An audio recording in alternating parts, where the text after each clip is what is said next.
folks. This is Ranger James here with Kennesaw Mountain National Battlefield Park, here with part 2 of our exciting museum tour series. So last time we discussed the fall of Fort Sumter. I'm standing here in front of this timeline, and what we're going to be doing is talking about sort of the attack from Fort Sumter leading into our story, which is 1864 and the campaign for Atlanta. So after the fall of Fort Sumter, President Lincoln ordered up 75,000 militia to come in and try to quell the rebellion in the South.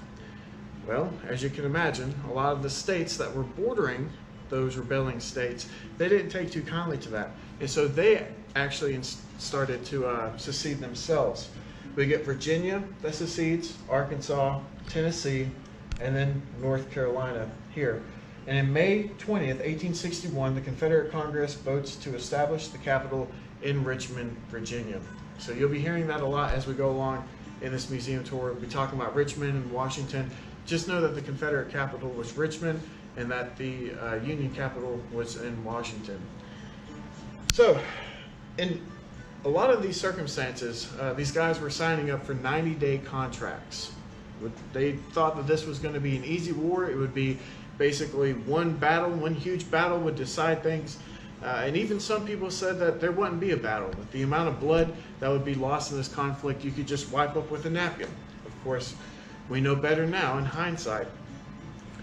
And leading up to the summer of 1861, they begin to find this out. We get the first Battle of Manassas, otherwise known as Bull Run, July 21st, 1861. And here, these armies meet for the first major time on land. Rumor had been going around in Washington that this is where that battle was going to take place. So you actually have civilians coming out with their picnic baskets and their families, and they're going to sit on the hill and overlook the battle and watch. And it's going to be a nice, entertaining time for them until the fighting actually starts. The Union Army gets routed. The Confederates gain the upper hand, and it causes what's known as the Great Skedaddle. Civilians flooding the roads, trying to get back to Washington. Union soldiers flooding the roads, trying to get back to Washington too, and it just becomes this disaster. On both sides, they realize then that this is not going to be an easy war. It's not going to be over quickly, and it's not going to be bloodless. Well, and it's not. Leading up to our story, the battles get more and more violent, more and more dangerous. You've got the Battle of Shiloh, April 1862. Then you have another battle at Bull Run, the Second Manassas. You have the Maryland campaign in Antietam, Fredericksburg, Stones River, Vicksburg Falls, and then the high tide here at Gettysburg. Each time, the casualty count begins to mount. More and more loss to both sides. More and more weight on the shoulders of the American people.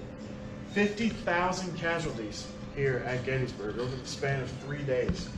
And this is really going to begin to spell the end for the Confederacy during the Civil War. For the first couple of years, they've had major victories against the Union Army, mainly because of lack of leadership skills with the Union Army. But that all begins to change that first week of July 1863. You get the Battle of Gettysburg, which keeps Lee's forces from being able to get any farther up north. And you also have the fall of Vicksburg, which occurs the day after Gettysburg, July 4th, 1863. We'll talk a little bit more about that when we get into the museum proper. But the fall of Vicksburg was huge. It opened up the Mississippi River to the Union Army, and it cut the Confederacy into two halves. Even with these great victories, going into 1864, this has still been a long, costly war, and it's weighing heavily on the shoulders of one man in particular, the President of the United States.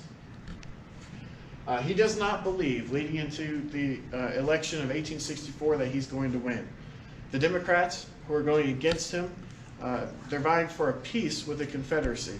And what they want to do is, even if it takes sitting down, talking it out, negotiating, and recognize them as a separate nation, that's what they believe will take in order to get a peaceful end to this conflict. Lincoln believes that we've gone too far for that.